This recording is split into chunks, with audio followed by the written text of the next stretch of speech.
Good morning विद्यार्थी मित्रों। छठ्ठू chapter આપણે પૂરું કર્યું।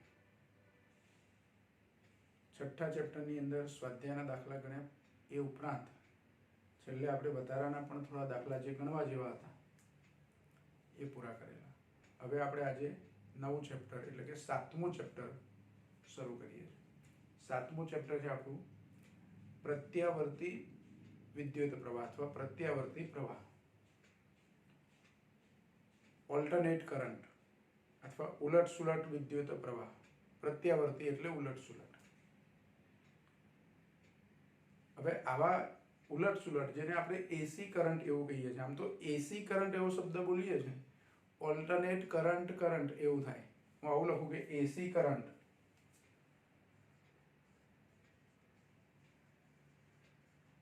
અથવા એસી વિદ્યુત પ્રવાહ, શુદ્ધ ગુજરાતીમાં લખીએ તો પ્રત્યાવર્તી વિદ્યુત પ્રવાહ અથવા પ્રત્યાવર્તી પ્રવાહ પ્રવાહ એવું થાય। એટલે આપણે વ્યવહારમાં શબ્દ બોલીએ છીએ બરાબર, પણ આ એસી લખ્યું એની અંદર જ પ્રત્યાવર્તી વિદ્યુત પ્રવાહ આખો શબ્દ આવી ગયો, પછી ફરીથી વિદ્યુત પ્રવાહ લખવાની આપણે જરૂર હોતી નથી, પણ આપણે લખીએ છીએ, સમજી લેવાનું આપણે। એટલે ઓલ્ટરનેટ કરંટ અથવા પ્રત્યાવર્તી પ્રવાહ આ ચેપ્ટરમાં આપણે શીખવાનું છે। અત્યાર સુધી જે પ્રવાહની ચર્ચા કરતા હતા આપણે, ત્રીજા ચેપ્ટરથી શરૂઆત કરેલી પ્રવાહની આપણે, એ પ્રવાહ હતો આપણો ડીસી પ્રવાહ, ડાયરેક્ટ કરંટ, એક દિશ પ્રવાહ, જેની દિશા ના બદલાય એવો પ્રવાહ। ત્રીજા ચેપ્ટરની અંદર એ પ્રવાહના ઉદ્ગમ તરીકે, એના સોર્સ તરીકે આપણે બેટરી લેતા હતા, કે બેટરીમાંથી આપણને વિદ્યુત પ્રવાહ મળે છે એવું કહેતા હતા। વાસ્તવમાં બેટરીમાંથી ઉર્જા મળે છે અને એ ઉર્જા વિદ્યુત ભારોને ગતિ કરવા માટે વપરાય છે। વિદ્યુત ભારો એટલે વાહક તાર હોય તો એમાં ઇલેક્ટ્રોન ગતિ કરતા હોય, મુક્ત ઇલેક્ટ્રોન। આ જે મુક્ત ઇલેક્ટ્રોનનો કોઈ એક દિશામાં ફ્લો, ગમે તે એક દિશામાં એનું વહન થાય એટલે એની વિરુદ્ધ દિશામાં આપણને વિદ્યુત પ્રવાહ મળે। આપણે આવું જાણીએ છીએ કે ઇલેક્ટ્રોનની ગતિની વિરુદ્ધ દિશામાં વિદ્યુત પ્રવાહ આપણે લઈએ છીએ, એટલે કે પ્રવાહની દિશા આપણે એ રીતે રૈવાજિક પ્રવાહ કીધો છે। પણ ત્રીજા ચેપ્ટરની અંદર જે કંઈ પ્રવાહની આપણે ચર્ચા કરી છે એ ડીસી પ્રવાહ છે, ડાયરેક્ટ કરંટ છે, એક દિશાનો પ્રવાહ છે। આ ચેપ્ટરમાં આપણે ઉલટ સુલટ એટલે કે પ્રત્યાવર્તી પ્રવાહની ચર્ચા કરવાની છે। પ્રત્યાવર્તી પ્રવાહ અને પ્રત્યાવર્તી વોલ્ટેજ, એની આપણે આ ચેપ્ટરમાં ચર્ચા કરવાની છે। વ્યવહારમાં મોટે ભાગે જે સાધનો આપણે વાપરીએ છીએ, ઘર વપરાશમાં આપણે ઓલ્ટરનેટ કરંટ જ છે, પ્રત્યાવર્તી પ્રવાહ જ આપણે વાપરીએ છીએ, અને આપણા ઘરના બધા સાધનો એ રીતે તૈયાર કરેલા છે કે જેમાં ઓલ્ટરનેટ કરંટનો ઉપયોગ થાય, પ્રત્યાવર્તી પ્રવાહનો ઉપયોગ થાય। તો એવા સાધનો, પંખો છે કે ટ્યુબલાઇટ છે કે બલ્બ છે કે બીજા કોઈ પણ સાધનો, જે ઇલેક્ટ્રિક સાધનો આપણે ઘરમાં છે, એ બધા આપણે ઓલ્ટરનેટ કરંટથી ચલાવી શકીએ છીએ એવા સાધનો તૈયાર કર્યા છે। એવા સાધનો આપણે બનાવી શકીએ કે જે ડીસી કરંટ એટલે કે ડાયરેક્ટ વિદ્યુત પ્રવાહથી ચાલી શકે। પણ ઓલ્ટરનેટ કરંટ અને ડીસી કરંટ, એસી અને ડીસી ટૂંકમાં, તો એમાંથી એસી કરંટ વાપરવો વધારે સગવડ ભર્યું છે, એનો ઉપયોગ કરવો વધારે સહેલો છે। એટલે વ્યવહારમાં આપણે એ રીતે બધા ઉપકરણો તૈયાર કર્યા છે અને એ રીતે એસી પ્રવાહ આપણે વાપરીએ છીએ। ડીસી પ્રવાહ વપરાય અમુક સર્કિટોની અંદર, પણ એ બહુ ઓછા પ્રમાણમાં આપણે વાપરીએ છીએ। વધારે આપણે ઘર વપરાશની અંદર જે પ્રવાહનો ઉપયોગ કરીએ છીએ એ કયો છે? ઓલ્ટરનેટ કરંટ છે। સેલથી ચાલતા સાધનો, દાખલા તરીકે ટોર્ચ છે, ઘડિયાળ છે, ઇલેક્ટ્રિક વોલ ક્લોક જે આવે છે તે, પછી આપણું કેલ્ક્યુલેટર છે, મોબાઈલ છે, એ બધા સાધનો ડીસી કરંટ વાપરે છે। પણ એ ડીસી કરંટ અથવા ડીસી વોલ્ટેજ આપણે જે વાપરીએ છીએ, એમાં ડીસી વોલ્ટેજ જે વપરાય છે એ બહુ ઓછા મૂલ્યનો છે। સરખા મૂલ્યના એસી અને ડીસી હોય, આપણે ઘરની અંદર 230 કે 220 વોલ્ટ એસી આપણે વાપરીએ છીએ, તો 220 વોલ્ટ એસી અને 220 વોલ્ટ ડીસી, એ બેની તમે સરખામણી કરો તો 220 વોલ્ટ એસી વાપરવો વધારે સગવડ પડ્યું છે અને ઓછો રિસ્કી છે। 220 વોલ્ટ એસી એની સામે 220 વોલ્ટ ડીસી એ થોડો વાપરવો રિસ્કી છે પેલાની કમ્પેરિઝનમાં, એસીની કમ્પેરિઝનમાં। એટલે આપણે વધારે પ્રમાણમાં કયો વાપરીએ છીએ? એસી સપ્લાય વાપરીએ છીએ, એસી કરંટ અથવા એસી વોલ્ટેજનો ઉપયોગ કરીએ છીએ। તો એવા એસી પ્રવાહની આપણે આ ચેપ્ટરમાં ચર્ચા કરવાની છે. જો આ ચેપ્ટર જે આપણે અત્યારે હાલ જે 2020 માર્ચ 2020માં જે એક્ઝામ લેવાય બોર્ડની, એ પ્રમાણે 8 ગુણનું ચેપ્ટર છે. કેટલા ગુણનું ચેપ્ટર છે? 8 ગુણનું. પછી કઈ પેપર સ્ટાઇલમાં ફેરફાર થાય અને એના માર્ક્સનું વેઇટેજ બદલાય તો અલગ વાત છે. અત્યારે હાલ આપણે એને 8 ગુણનું ચેપ્ટર જેવું સમજીને ચાલવાનું છે. બરાબર? બોર્ડની પરીક્ષાની દ્રષ્ટિએ આ ચેપ્ટર આપણું 8 ગુણનું છે. હવે આ ચેપ્ટર આપણે જે શીખીએ એની અંદર પરિપથમાં જુદા જુદા વીજ ઘટકો, મુખ્ય 3 વીજ ઘટકો અંગે અહીંયા ચર્ચા કરવાની છે. એક પરિપથમાં કોઈ અવરોધ આપણે વાપરતા હોય તો એસી પરિપથની અંદર અવરોધ, પછી એસી પરિપથની અંદર ઇન્ડક્ટર. છઠ્ઠા ચેપ્ટરની અંદર આપણે ઇન્ડક્ટર એટલે શું એવું શીખ્યા. પરિપથનો જે ઘટક આત્મપ્રેરકત્વનો ગુણ ધરાવતો હોય તેને ઇન્ડક્ટર કહેવાય. આવું આપણે શીખ્યા. તો એ ઇન્ડક્ટર કોઈ એસી પરિપથમાં હોય તો શું કરવાનું, આપણે એના સૂત્રો કેવા હોય તે પ્રવાહ અને વોલ્ટેજ માટે. એ જ રીતે કેપેસિટર એટલે અવરોધ, ઇન્ડક્ટર અને કેપેસિટર ત્રણેય ઘટકો અલગ અલગ જોડેલા હોય, અથવા 2 જોડેલા હોય, અથવા 3 જોડેલા હોય, શ્રેણીમાં જોડેલા હોય, સમાંતરમાં જોડેલા હોય, જુદી જુદી રીતે આ 3 ઘટકો જોડ્યા હોય, એવા પરિપથોની આપણે આ ચેપ્ટરમાં ચર્ચા કરવાની છે. તો પહેલો આપણે જે પરિપથ લઈએ છીએ આ ચેપ્ટરની અંદર, પહેલો જે ઘટક લઈએ છીએ એ અવરોધ લઈએ છીએ. અવરોધ જેને આપણે કેપિટલ R વડે દર્શાવીએ છીએ.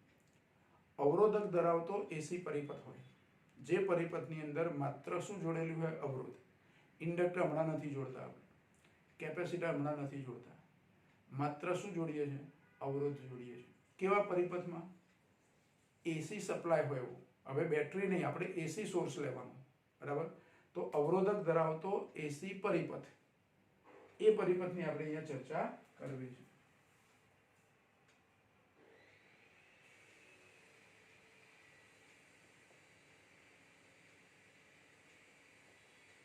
અવરોધક ધરાવતો એસી પરિપથ, આની આપણે ચર્ચા કરીએ. હવે બેટરી આપણે લેતા હોય તો બેટરીનો પરિપથ સંકેત જુદો હતો. એક મોટી લાઈન ને એક નાની લાઈન એવું કરીને આપણે બેટરી બતાવતા. અહીંયા એસી સોર્સ છે, એનો પરિપથ સંકેત જુદો છે. હવે એસી સોર્સમાં શું હોય? તો આગળના ચેપ્ટરની અંદર આપણે જનરેટર શીખ્યા, એસી જનરેટર. એ જનરેટરનું જે આઉટપુટ છે એ આપણા માટે એસી સોર્સ છે. જનરેટરનું જે આઉટપુટ છે એ આપણા માટે શું છે? એસી સોર્સ છે. એટલે એવું સમજો કે જનરેટરથી આપણે વિદ્યુત ઉત્પન્ન કરીએ છીએ અને એનો અહીંયા ઉપયોગ કરીએ છીએ. તો એવો પરિપથ આપણે લઈશું. જો આ પરિપથ જે છે એની અંદર આપણી જોડે એક અવરોધકતા છે,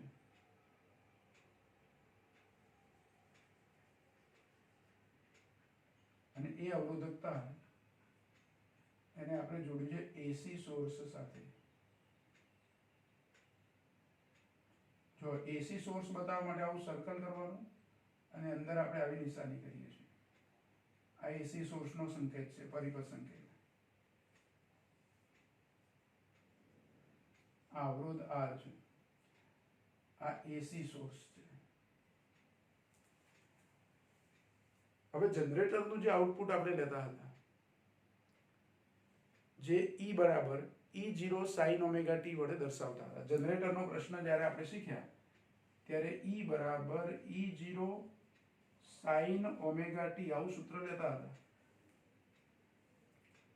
તો અહીંયા આ જે વોલ્ટેજ છે એને E વડે દર્શાવતા હતા. ત્યાં અહીંયા આપણે વોલ્ટેજને V વડે દર્શાવીશું.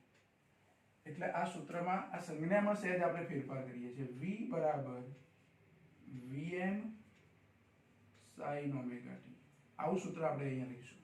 તો આ જે એસી સોર્સ છે એ V બરાબર Vm sin ઓમેગા t પ્રમાણેનો છે. જો બીજું કે આ જે વોલ્ટેજ આપણને મળે છે, એસી વોલ્ટેજ, એમાં Vm એ એનું મહત્તમ મૂલ્ય છે.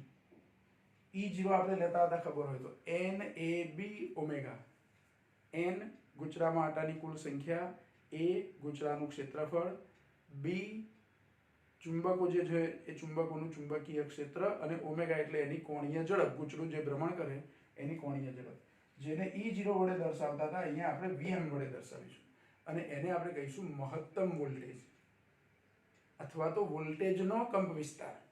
બીજી રીતે કહેવું હોય તો શું કહેવાય એને? વોલ્ટેજનો કંપ વિસ્તાર એટલે કે મહત્તમ વોલ્ટેજ. વોલ્ટેજનો કંપ વિસ્તાર એટલે જ એ મહત્તમ વોલ્ટેજ. બીજું એ વોલ્ટેજ છે સાઇન વિધેય પ્રમાણે બદલાય છે. આ સાઇન વિધેય એક પ્રકારનું હાર્મોનિક વિધેય છે, આવર્ત વિધેય જેને કહીએ છીએ. એટલે સમય સાથે એનું મૂલ્ય શું થાય? બદલાય છે. સાઇન વિધેયનું મૂલ્ય, મહત્તમ મૂલ્ય લઈએ તો +1, ન્યૂનતમ મૂલ્ય લઈએ તો -1.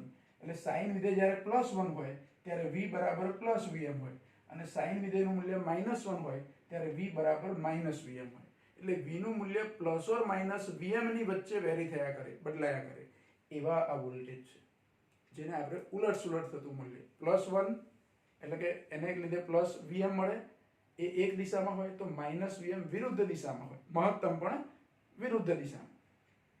એનો આલેખ પણ આપણે દોરેલો એ વખતે સમજેલા. અહીંયા આજે ફરીથી એનો આલેખ આપણે સમજીશું. પણ આપણને જે પરિપથ આપ્યો છે, જેની આપણે ચર્ચા કરવાની છે, એ પરિપથ અવરોધક ધરાવતો એસી પરિપથ થયો, જેમાં એસી સોર્સનો સિમ્બોલ જો આવું સર્કલ કરીએ છીએ, અંદર આવી નિશાની કરીએ છીએ, બરાબર? તો આ એસી વિદ્યુત પ્રાપ્તિ સ્થાન, એસી નું પ્રાપ્તિ સ્થાન જે છે, ઓલ્ટરનેટ કરંટ, એના માટેનો આ સિમ્બોલ છે. હવે આ જ્યારે સોર્સ આપણે સ્ટાર્ટ કરીએ, અહીંથી સપ્લાય આપવાનું સ્ટાર્ટ કરીએ, ત્યારે પ્રવાહની દિશા સતત શું થાય? બદલાયા કરે. સમજો કે આપણા દેશની અંદર જે એસી સોર્સ આપણે વાપરીએ છીએ, અથવા એસી સપ્લાય જે વાપરીએ છીએ, એની આવૃત્તિ 50 હર્ટ્ઝ છે. કેટલી આવૃત્તિ છે? 50 હર્ટ્ઝ. 50 હર્ટ્ઝ આવૃત્તિ, એનો મતલબ કે 50 વખત આ દિશામાં અને 50 વખત આ દિશામાં. એટલે 50 વખત એ દિશા શું કરે છે? આમ તો આવૃત્તિ 1 હોય એટલે 2 વખત દિશા બદલાય, તો 1 સેકન્ડની અંદર 100 વખત દિશા બદલે છે. 50 વખત આમ જાય ને 50 વખત આમ જાય. એક ચક્ર પૂરું થાય એટલે એની દિશા એક ઉપર તરફ હોય તો બીજી નીચે તરફ, અથવા એક દિશામાં હોય તો એનાથી વિરુદ્ધ દિશા. તો 50 વખત એક દિશામાં જાય, 50 વખત બીજી દિશામાં જાય, ઉલટ સુલટ થાય એવો પ્રવાહ છે 1 સેકન્ડની અંદર. જો આવૃત્તિ 50 હર્ટ્ઝ હોય તો 1 સેકન્ડમાં 2 વખત મહત્તમ બને, એક વખત +Vm બને, બીજી વખત -Vm બને. એક ચક્રમાં, 1 સેકન્ડમાં નહીં પણ એક ચક્રમાં, એક ચક્ર પૂરું થાય એટલે +Vm એક વખત -Vm. 50 હર્ટ્ઝ આવૃત્તિ હોય તેવું એક ચક્રમાં 2 વખત, એટલે કે 1 સેકન્ડમાં 100 વખત મહત્તમ બને. 50 વખત +Vm, 50 વખત -Vm. તો આવા વોલ્ટેજ એની આપણે ચર્ચા કરવી છે. હવે જુઓ, ધારો કે કોઈ એક સમયે આ પરિપથની અંદર આ દિશામાં પ્રવાહ છે, I જેટલો પ્રવાહ છે, t સમયે, એને IT વડે આપણે દર્શાવીએ છીએ. IT એનો મતલબ પ્રવાહ છે I જેટલો, પણ એ સમયનું વિધેય છે, એટલે મારે IT એવું લખવું પડે, એકલો I ના લખી શકું. બીજું, એસી પ્રવાહ છે એટલે એના માટે આપણે સંજ્ઞા જે વાપરીએ છીએ, વિદ્યુત પ્રવાહની સંજ્ઞા I, એ સ્મોલ I વાપરીશું. આપણે ત્રીજા ચેપ્ટરની અંદર વિદ્યુત પ્રવાહ માટે કેપિટલ I સંજ્ઞા વાપરેલી. કઈ સંજ્ઞા વાપરેલી? Capital I. પણ અહીંયા ઓલ્ટરનેટ, ઉલટ સુલટ પ્રવાહ છે, પેલા કરતા સહેજ જુદું બતાવવા માટે. એવું જરૂરી નથી કે સ્મોલ I વાપરીએ જ આપણે, સંજ્ઞા તો આપણે જે વાપરવી હોય તે વપરાય, પણ અહીંયા બુકમાં આપણને સ્મોલ I સંકેત એના માટે આપેલો છે. તો આ પ્રવાહ I છે, t સમયે I જેટલો પ્રવાહ. આ પ્રવાહની દિશા સતત આ બાજુ નથી, ધ્યાન રાખો, એ ઉલટ સુલટ થાય છે. એટલે ખરેખર તો ઓલ્ટરનેટ કરંટ હોય કોઈ પરિપથની અંદર તો એની દિશા દર્શાવવામાં આવતી નથી, અને જો તમે દિશા દર્શાવો તો સમયનું વિધેય છે એવું બતાવવું પડે. અહીં આપણને નથી આપ્યું, પણ મારે સમયનું વિધેય છે એવી રીતે બતાવી અને આની દિશા બતાવી તો કોઈ એક સમયે પ્રવાહ આ બાજુ છે, કોઈ એક સમયે, પછી એનાથી જુદા સમયે વિરુદ્ધ દિશામાં પણ હોઈ શકે. હવે આ બંધ પરિપથ છે, એને કિર્ચોફનો બીજો નિયમ લગાડીએ. બંધ પરિપથને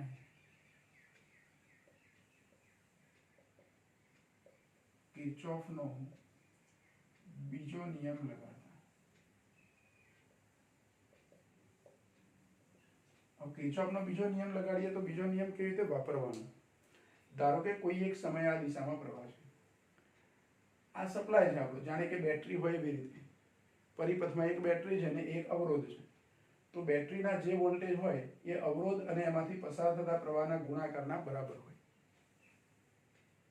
બેટરીનું ઈએમએફ એક બાજુ આવે, એક બાજુ આઈઆર નો ગુણાકાર આવે, તો V બરાબર આઈઆર, આવું સૂત્ર હું લઈ શકું.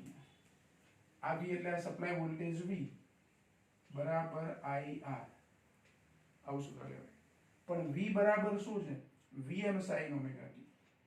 એટલે આઈઆર બરાબર, જો આ આઈઆર આખું આ બધા બાજુ લખું છું, V ને આ બાજુ લખું અને V ને બદલે લખું Vm sin ઓમેગા t, તો I બરાબર શું થશે? તો Vm upon R sin omega t. પણ Vm upon R એને હું લખી દઉં Im sin omega t. I બરાબર આવું સૂત્ર થાય. અને આ જે સૂત્ર મળ્યું એ પ્રવાહનું સૂત્ર થયું.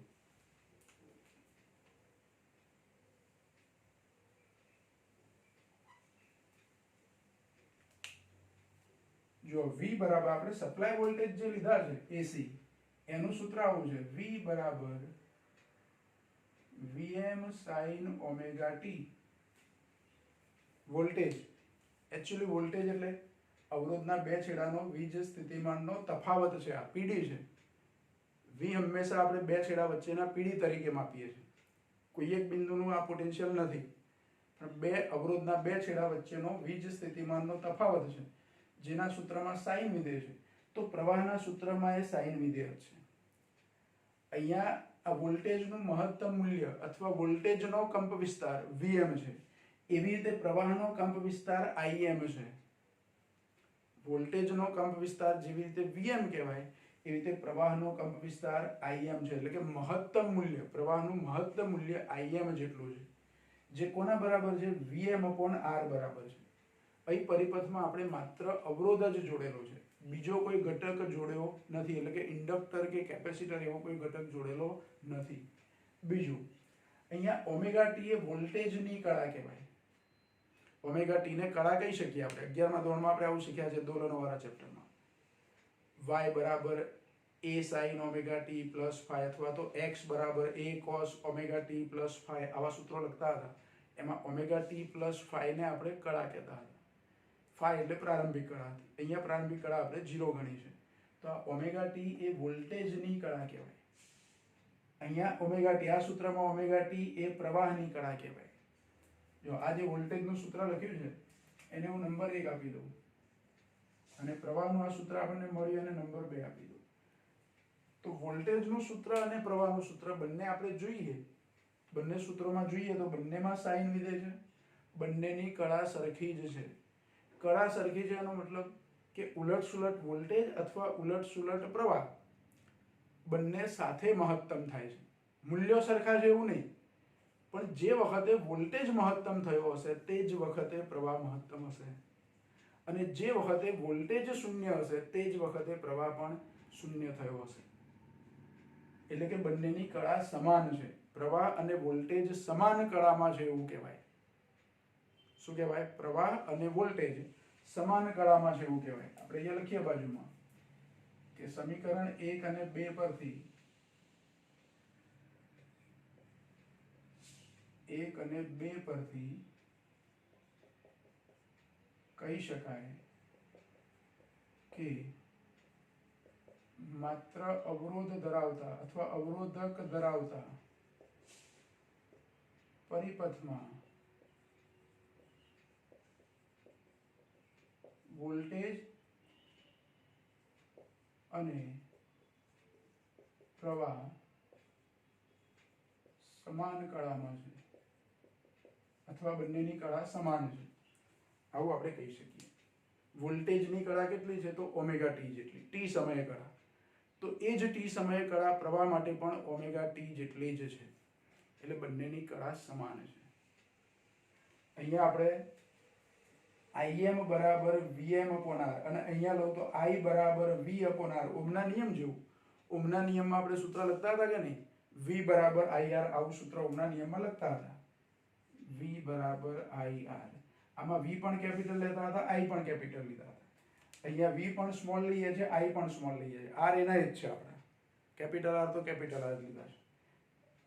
એટલે ઓમનો નિયમ રજૂ કરે છે. આપણું આ જે સમીકરણ છે V બરાબર IR એ ઓમનો નિયમ રજૂ કરે છે. અથવા IM બરાબર VM upon R લો અથવા VM બરાબર IM R લો તો એ ઓમના નિયમને રજૂ કરે છે. એટલે આ આપણું સમીકરણ પ્રવાહ માટેનું થયું. જો જે પરિપથો આપણે લઈશું, અવરોધક ધરાવતો પરિપથ આવે, એકલું ઇન્ડક્ટર ધરાવતો પરિપથ આવે, એકલું કેપેસિટર ધરાવતો પરિપથ આવે, અથવા કોઈ બે ઘટકો જોડેલા હોય ઓલ્ટરનેટ, અથવા ત્રણેય ઘટકો જોડેલા હોય એવો પરિપથ હોય, તો દરેકની અંદર વોલ્ટેજનું સૂત્ર તો આ જ રહેશે. ગમે તે પરિપથ લો તમે. સોર્સ જે આપણે લીધો છે એસી સોર્સ, એસી નું ઉદ્ગમ જે લીધું છે એના વોલ્ટેજ V બરાબર Vm sin ઓમેગા t જ રહેશે. પણ પ્રવાહના સૂત્રમાં કોઈ જગ્યાએ સાઇન આવે, કોઈ જગ્યાએ કોસ આવે, કળા જુદી આવે, આવા ફેરફારો થયા કરશે. પણ વોલ્ટેજનું સૂત્ર તો દરેક વખતે શું લેવાનું? એકનું એક જ. આવું યાદ રાખો. આખા ચેપ્ટરમાં વોલ્ટેજ V બરાબર, એસી વોલ્ટેજ લઈએ તો V બરાબર Vm sin ઓમેગા t. પછી પરિપથ બદલાય તો એ જુદા જુદા પરિપથ માટે પ્રવાહના સૂત્રમાં ફેરફાર થશે. વોલ્ટેજનું સૂત્ર તો એનું એ જ રહેશે. બરાબર? આટલું એક ક્લિયર રાખવાનું આપણા મગજમાં. અને વોલ્ટેજની કળા ઓમેગા ટી છે. પ્રવાહની કળા તમે જુઓ તો વોલ્ટેજના જેટલી જ હોય એવું પણ હોઈ શકે, એના કરતાં જુદી હોય એવું પણ હોઈ શકે. આ પરિપથની અંદર વોલ્ટેજની કળા અને પ્રવાહની કળા સરખી જ છે. બરાબર? એનો આલેખ જો દોરવામાં આવે, વોલ્ટેજ વિરુદ્ધ ઓમેગા ટી અથવા પ્રવાહ વિરુદ્ધ ઓમેગા ટી, એક જ આલેખ પર એનો આલેખ દોરવામાં આવે. બુકમાં આપણને બતાવ્યો છે આલેખ. જો ઊભી અક્ષ ઉપર આપણે વોલ્ટેજ અથવા પ્રવાહ લેતા હોય અને આડી અક્ષ ઉપર ઓમેગા ટી લેવાના.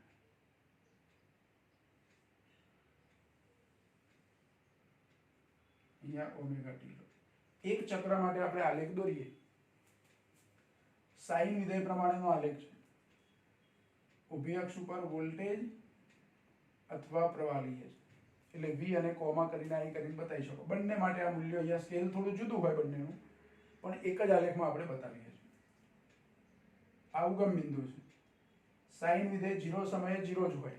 આ સૂત્ર પ્રમાણે હું t બરાબર 0 મૂકું એટલે ઓમેગા t 0 થાય, એટલે સાઈન 0 0 એટલે વોલ્ટેજ 0 થાય. પછી વોલ્ટેજ મહત્તમ ક્યારે થાય? તો સાઈન વિધેયનું મૂલ્ય 1 ક્યારે થાય? ઓમેગા t હું π/2 લઉં ત્યારે.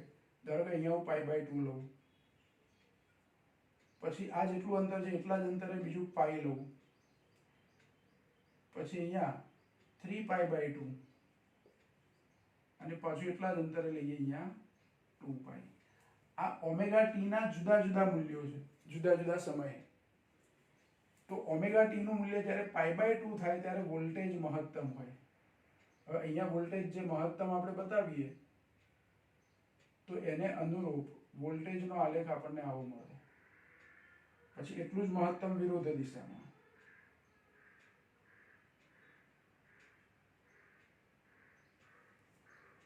આવો વોલ્ટેજનો આલેખ મળે. એને સળંગ લાઈનથી આપણે બતાવી દઈએ.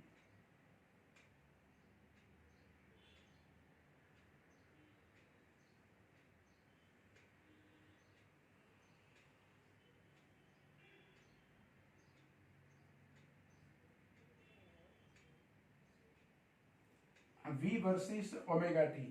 V વિરુદ્ધ ઓમેગા ટી નો આલેખ થયો. V વિરુદ્ધ ઓમેગા ટી. બીજો આલેખ આપણે કયો દોરવાનો? I વિરુદ્ધ ઓમેગા ટી. તો જો અહીંયા વોલ્ટેજનું મહત્તમ મૂલ્ય આ Vm છે. હવે કોઈ પણ પરિપથ હોય, જનરલી અવરોધ ધરાવતો પરિપથ, આવો અવરોધ ધરાવતો પરિપથ, તો વોલ્ટેજનું મહત્તમ મૂલ્ય Vm છે અને પ્રવાહનું મહત્તમ મૂલ્ય Im છે, અને Im એટલે Vm upon R છે. આપણે આવું લખી શકીએ, Im બરાબર Vm upon R. જનરલી અવરોધનું મૂલ્ય 1 કરતા આપણે વધારે લેતા હોય. અવરોધનું મૂલ્ય 1 કરતા વધારે લેતા હોય તો Im નું મૂલ્ય Vm કરતા થોડુંક ઓછું હોય. એટલે Im નું મહત્તમ મૂલ્ય થોડુંક ઓછું બતાવવાનું. ઓમેગા ટી નું મૂલ્ય π/2 હોય ત્યારે જ પ્રવાહ મહત્તમ હોય. એટલે જે સમયે વોલ્ટેજ મહત્તમ છે તે જ સમયે પ્રવાહ પણ મહત્તમ છે, પણ એનું મહત્તમ મૂલ્ય થોડુંક જુદું છે. આવો આલેખ આપણને મળે.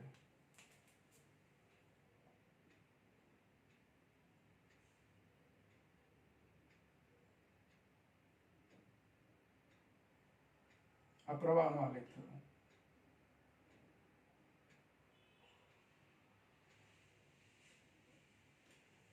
જે વખતે વોલ્ટેજ મહત્તમ થયા છે એ જ વખતે પ્રવાહ મહત્તમ થયો છે. એ જ રીતે જે વખતે વોલ્ટેજ શૂન્ય થયા છે એ જ વખતે પ્રવાહ શૂન્ય થયો છે. ફરીથી પાછા વોલ્ટેજ મહત્તમ થયા છે એ જ વખતે પ્રવાહ મહત્તમ થયો છે. ફરી પાછા બંને સાથે જ 0 થયા છે. એટલે બેની કળા સમાન છે એવું કહેવાય. જો કળા સમાન ના હોત તો જે સમયે વોલ્ટેજ મહત્તમ થાય એ સમયે પ્રવાહ મહત્તમ ના હોત, કંઈક જુદો હોત. બરાબર? એ જ રીતે જે સમયે વોલ્ટેજ 0 થાય એ સમયે પ્રવાહ 0 થાય એવું ના હોય. એ જુદા સમયે પણ 0 થતો હોઈ શકે, પણ અવરોધ ધરાવતા પરિપથમાં એવું નહીં. એ ઇન્ડક્ટર કે કેપેસિટરમાં એવું બનશે. પણ અવરોધ ધરાવતો પરિપથ હોય, માત્ર અવરોધ ધરાવતો પરિપથ હોય તો બંને એટલે કે વોલ્ટેજ અને પ્રવાહ બંને સાથે મહત્તમ થશે અને બંને સાથે શૂન્ય પણ થશે. પછી આના સરેરાશ મૂલ્યો લેવામાં આવે તો શું મળે? ધારો કે એક પૂર્ણ ચક્ર પર વોલ્ટેજનું સરેરાશ મૂલ્ય શું થાય? આનું સરેરાશ મૂલ્ય લઉં તો જેટલા એના ધન મૂલ્યો છે એટલા જ એના ઋણ મૂલ્યો છે. આ બાજુ માઇનસ વીએમ મળે. જો અહીંયા જેવી રીતે વીએમ મળ્યા છે, આ વીએમ છે, એ રીતે અહીંયા આ શું છે તો આઈએમ છે. પછી એ જ રીતે વિરુદ્ધ દિશામાં આ બાજુ માઇનસ આઈએમ છે અને આને અનુરૂપ મહત્તમ માઇનસ વીએમ પણ છે. તો એક પૂર્ણ ચક્ર પર વોલ્ટેજનું સરેરાશ મૂલ્ય શૂન્ય થાય. કારણ કે એક ચક્ર પર સાઇન વિધેયનું સરેરાશ મૂલ્ય શૂન્ય થાય એટલે વોલ્ટેજનું સરેરાશ મૂલ્ય શૂન્ય થાય. આ વોલ્ટેજ V નું સરેરાશ મૂલ્ય, VM નું નહીં, VM તો મહત્તમ છે, પણ V નું સરેરાશ મૂલ્ય એક પૂર્ણ ચક્ર પર શૂન્ય થાય. એ રીતે પ્રવાહનું સરેરાશ મૂલ્ય એક પૂર્ણ ચક્ર પર શૂન્ય થાય. હવે એક પૂર્ણ ચક્ર પર જો પ્રવાહનું મૂલ્ય શૂન્ય થતું હોય તો આપણને એવું થાય કે પાવરનું સરેરાશ મૂલ્ય શૂન્ય થશે ખરું? આ એક બીજો પ્રશ્ન. અને જો પાવરનું સરેરાશ મૂલ્ય શૂન્ય થતું હોય તો પાવર વ્યય 0 થઈ જાય. આપણી ઉર્જા વપરાતી જ નથી એવું થાય. પણ ખરેખર એવું હોતું નથી. પાવર વ્યય જે છે એટલે કે એકમ સમયમાં વપરાતી ઉર્જા છે એ વિદ્યુત પ્રવાહ નહીં પણ વિદ્યુત પ્રવાહના વર્ગના સમપ્રમાણમાં હોય છે. અહીં તો I અને V ના સરેરાશ મૂલ્યો એક પૂર્ણ ચક્ર પર શૂન્ય જ થાય. આ યાદ રાખો, કારણ કે ઓલ્ટરનેટ કરંટ છે, પ્રત્યાવર્તી પ્રવાહ છે. એટલે એક પૂર્ણ ચક્ર પર પ્રવાહનું સરેરાશ મૂલ્ય તમને શૂન્ય જ મળે. એક પૂર્ણ ચક્ર પર વોલ્ટેજનું સરેરાશ મૂલ્ય પણ શું થાય? શૂન્ય થાય. પાવરનું શું થાય જોઈએ. આપણે પહેલા અહીંયા લખી દઈએ કે એક પૂર્ણ ચક્ર પર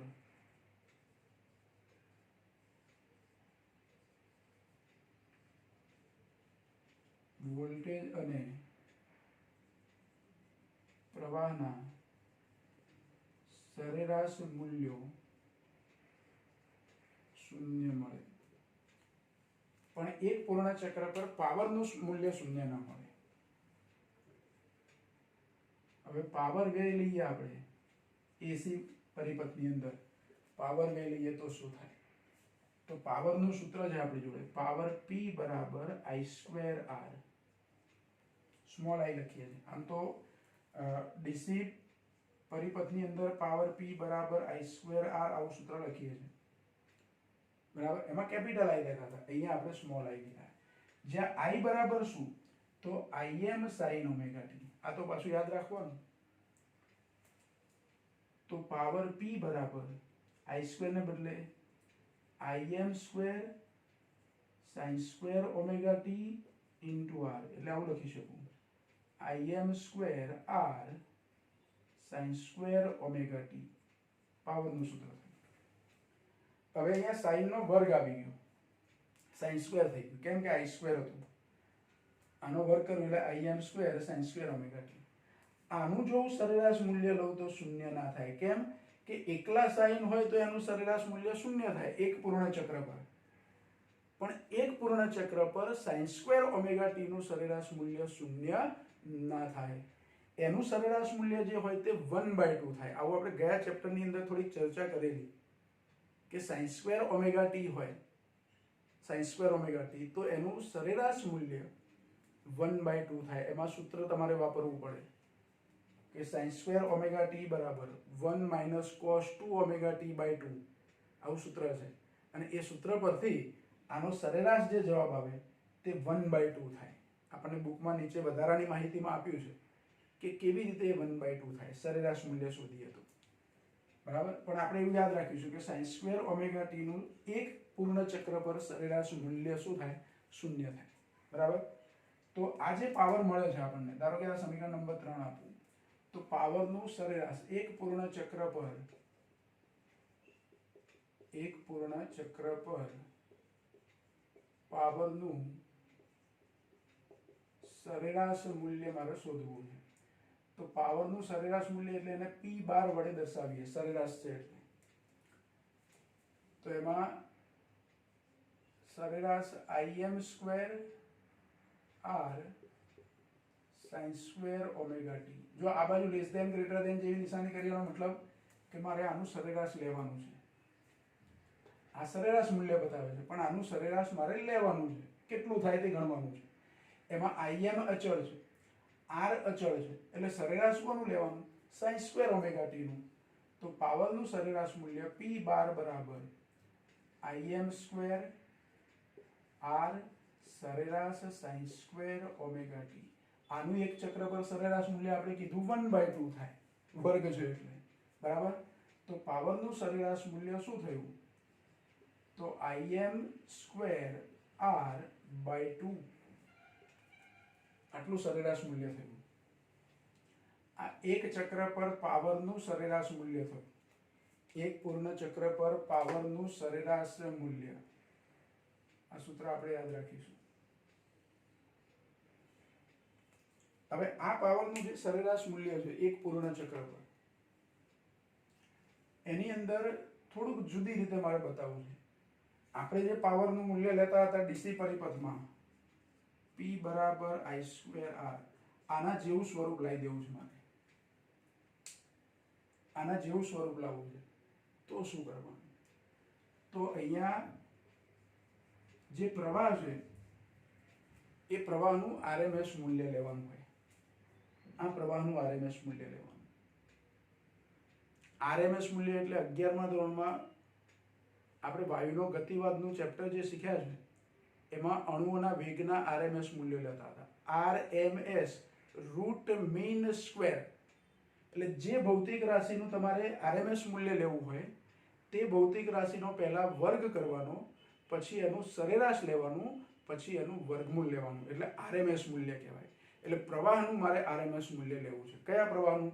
આ સમીકરણ 2 માં જે પ્રવાહ રહ્યો એનું RMS મૂલ્ય લેવું છે. તો પ્રવાહનું RMS મૂલ્ય, આને હું નંબર આપી દઉં 4. પ્રવાહનું RMS મૂલ્ય મારે લેવું છે. પ્રવાહ આપણી જોડે કયો છે? તો I બરાબર Im sin ωt. આનું સરેરાશ મૂલ્ય લેવું છે. તો RMS રૂટ મીન સ્ક્વેર ઉલટું લેવાનું. આપણે બોલીએ છે RMS, S for square, mean for સરેરાશ અને R for root. Root mean square, પણ પહેલા શું કરવાનો? સ્ક્વેર એટલે વર્ગ. એટલે આનો વર્ગ કરું તો I² બરાબર Im² sin² ωt. વર્ગ કરી દીધો. પછી એનું મીન એટલે સરેરાશ લેવાનું. તો સરેરાશ I² બરાબર, આ તો અચળ છે એટલે Im² એમ ના એમ રહે. અને આનું સરેરાશ મૂલ્ય તો 1/2 થાય એવું કીધું આપણે, એટલે 1/2. sin² નું સરેરાશ મૂલ્ય શું થાય? 1/2 થાય. એટલે I² એનું સરેરાશ મૂલ્ય Im² ઇન્ટુ 1/2. અને આ જે સરેરાશ મૂલ્ય છે એનું વર્ગમૂળ લેવાનું, છેલ્લે રૂટ એટલે વર્ગમૂળ. તો વર્ગમૂળ લઈએ એટલે પ્રવાહનું RMS મૂલ્ય મળે. આ જે પ્રવાહ સ્મોલ I છે એનું RMS મૂલ્ય, અને એ RMS મૂલ્યને આપણે દર્શાવીશું કેપિટલ I વડે. સ્મોલ I પ્રવાહ છે એનું RMS મૂલ્ય છે એને હું શાના વડે દર્શાવું? કેપિટલ I વડે. એટલે I અથવા તો IRMS એવું પણ લખાય ને. એકલા I લખો કેપિટલ I, અથવા IRMS લખો. તો I અથવા IRMS શું છે? આનું વર્ગમૂળ છે. એટલે કે વર્ગમૂળમાં સરેરાશ I². આવું છે. હવે આ વર્ગમૂળ લઈએ એટલે વર્ગમૂળની અંદર Im²/2 લખવાના. એટલે અંડર રૂટ Im²/2 કોના બરાબર? I બરાબર. પણ im સ્ક્વેર છે એનું વર્ગમૂળ લઉં તો im થાય અને છેદમાં √2 આવે એટલે i બરાબર im અપોન √2. તો અહીંયા આ im સ્ક્વેર અપોન 2 છે એટલે આ i સ્ક્વેર કરી દઉં, ધારો કે અહીંયા વર્ગ કરી દઉં તો આ વર્ગમૂળ જતું એટલે im સ્ક્વેર બાય 2 છે એટલે અહીંયા im સ્ક્વેર બાય 2 ની જગ્યાએ હું શું લખી શકું? આનો વર્ગ લખી શકું. લખાય કે ના લખાય? એટલે હવે પાવરનું સૂત્ર શું થશે? તો સરેરાશ પાવર p અને સરેરાશ પાવર છે એને p બાર વડે દર્શાવવાને બદલે હવે કેપિટલ p વડે દર્શાવો. આ બધા સ્મોલ p લીધા છે એવું સમજો. આ કયા p લીધા છે આપણે? Small p. તો સરેરાશ પાવર કેપિટલ p ઉપર p બાર નથી કરતો હવે તો i સ્ક્વેર r આવું સૂત્ર મળે. સરેરાશ પાવરનું સૂત્ર શું મળે? p બરાબર i સ્ક્વેર r. જો ડીસી પરિપથની અંદર પાવર વે જે લેતા હતા એ p બરાબર i સ્ક્વેર r લેતા જ હતા. એમાં i એટલે શું હતો? ડીસી પ્રવાહ હતો. અહીંયા i એટલે શું છે? એસી પ્રવાહનું આરએમએસ મૂલ્ય છે. આટલો ફરક છે. એટલે અહીંયા આરએમએસ મૂલ્ય છે. એસી પ્રવાહનું આરએમએસ મૂલ્ય. આને મારે બીજી રીતે લખવા હોય તો આવું પણ લખી શકું કે સરેરાશ પાવર p બરાબર i RMS square into r. આવું પણ લખી શકાય. એટલે આ રીતે લખો તોય ચાલે, આ રીતે લખો તોય ચાલે. એટલે જો સિમ્બોલમાં સહેજ ફેરફાર આપણે કરીએ છીએ. પાવરનું એક સૂત્ર i સ્ક્વેર r થયું. અહીંયા i એટલે કેપિટલ I એટલે પ્રવાહનું આરએમએસ મૂલ્ય છે. જેવું આ પ્રવાહનું આરએમએસ મૂલ્ય આપણને મળે છે એવું જ વોલ્ટેજનું પણ આરએમએસ મૂલ્ય હોય. વોલ્ટેજનું પણ શું હોય? આરએમએસ મૂલ્ય હોય. તો વોલ્ટેજનું આરએમએસ મૂલ્ય શું થાય?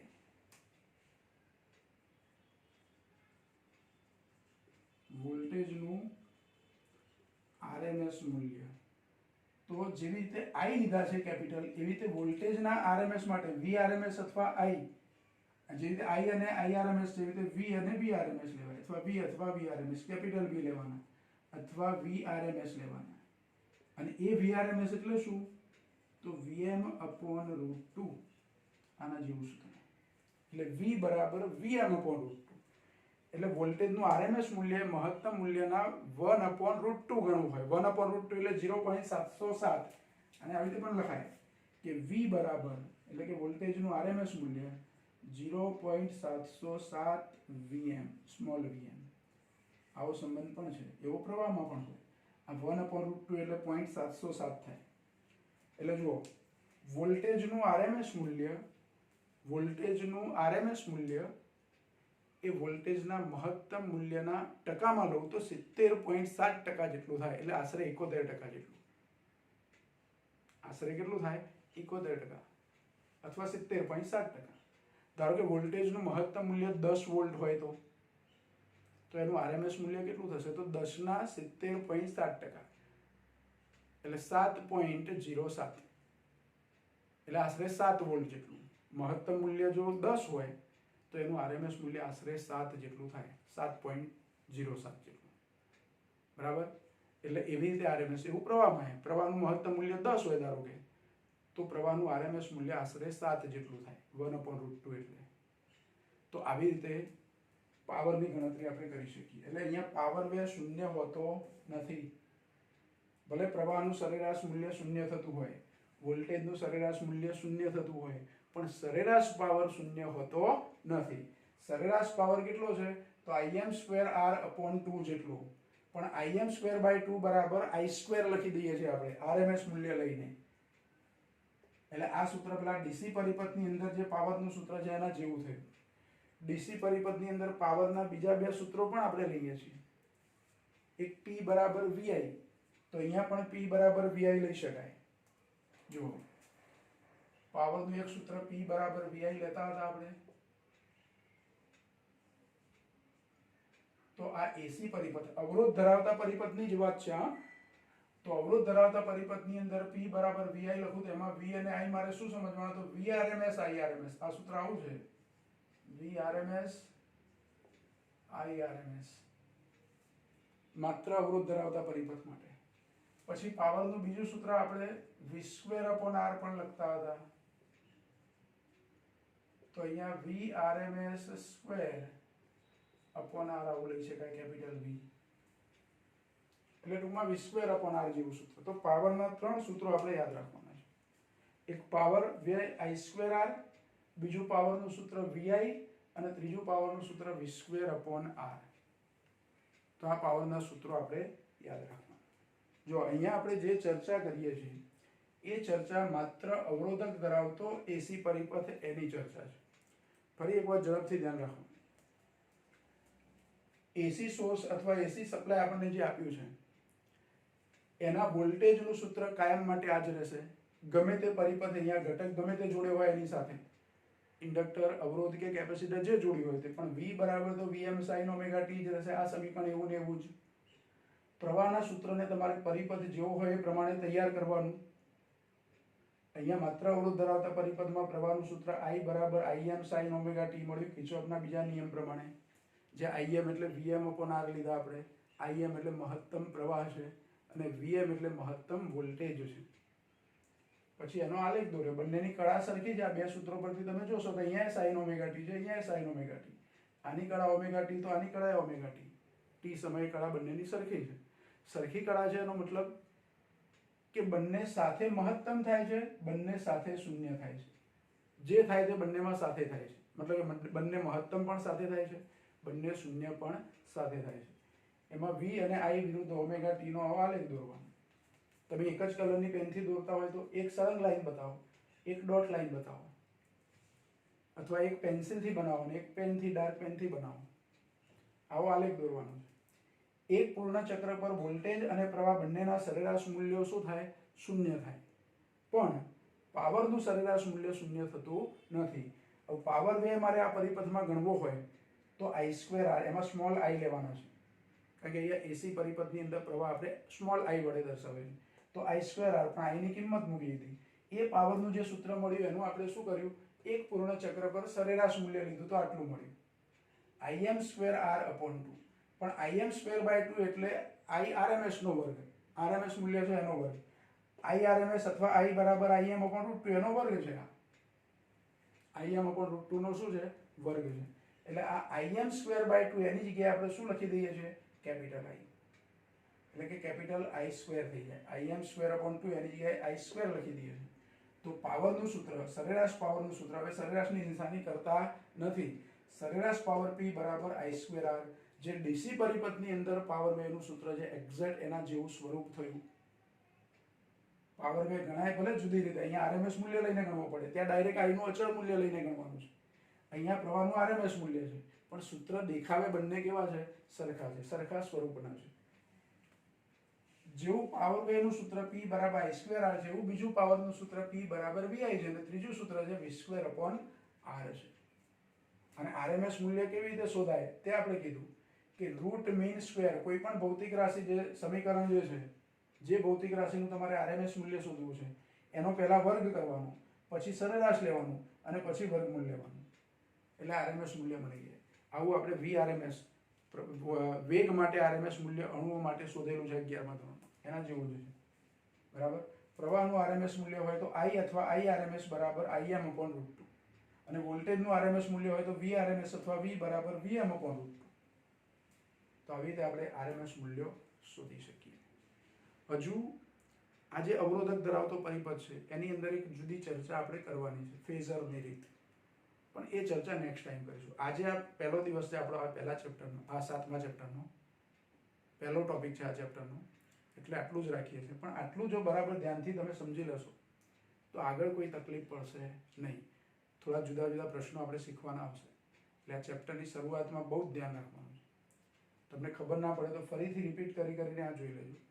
આ જ્યારે તમે જોતા હોય, સમજતા હોય, વખતે જોડે ચોપડી પણ તમારે રાખવાની. ચોપડીમાં જોતા જવાનું અને સમજતા જવાનું, તો વધારે ક્લિયર થશે. બરાબર. તો આજનું લેક્ચર અહીંયા આપણે સ્ટોપ કરીએ છીએ.